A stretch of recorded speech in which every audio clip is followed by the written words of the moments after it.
खूप आनंद वाटतोय। तळागाळातल्या कार्यकर्त्याला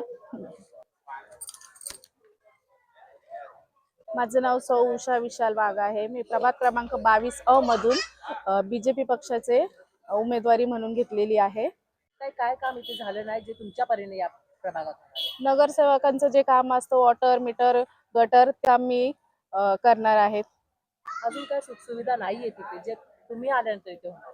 इथं स्लम एरिया असल्यामुळे इथे अनेक काही सुविधा नाहीये।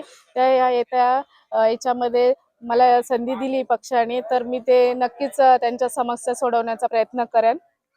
भाजप पक्षाने आपल्याला प्रथमतः उमेदवारी दिली, कसा एक्सपिरियन्स होता त्याच्याबद्दल? कशी एक्साइटमेंट आहे, असं वाटतंय? खूप आनंद वाटतोय। तळागाळातल्या कार्यकर्त्याला छान वाटते। आमच्या बीजेपी पक्षाने एका तळागाळातल्या कार्यकर्त्याचा विचार केलाय।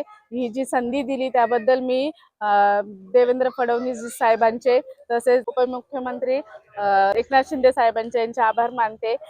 एका तळागाळातल्या कार्यकर्त्याला संधी दिली त्याबद्दल मी त्यांची ऋणी आहे।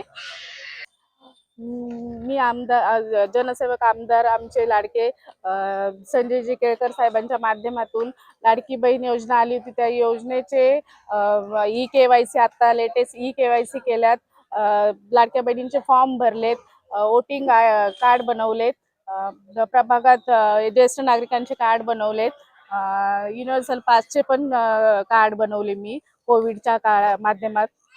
कोविड काळामध्ये मी नागरिकांपर्यंत घरोघरी जाऊन राशन पोहोचवण्याचं काम केले।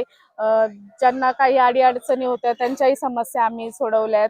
कोविड काळामध्ये घरातनं कोणी बाहेर न पडत नव्हते तरीही आम्ही लोकांनी घरातनं बाहेर पडून लोकांपर्यंत राशन पोहोचवण्याचं काम केलंय।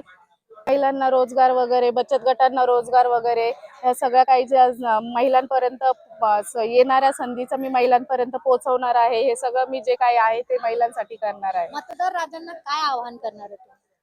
मतदार राजांना तर मी हेच आवाहन करेन, येत्या 15 तारखेला सर्व घराघरातनं लोकांनी निघावे आणि महायुतीच्या उमेदवारांना भरघोस मतांनी विजय करावे, हेच मी राजांना आवाहन करते।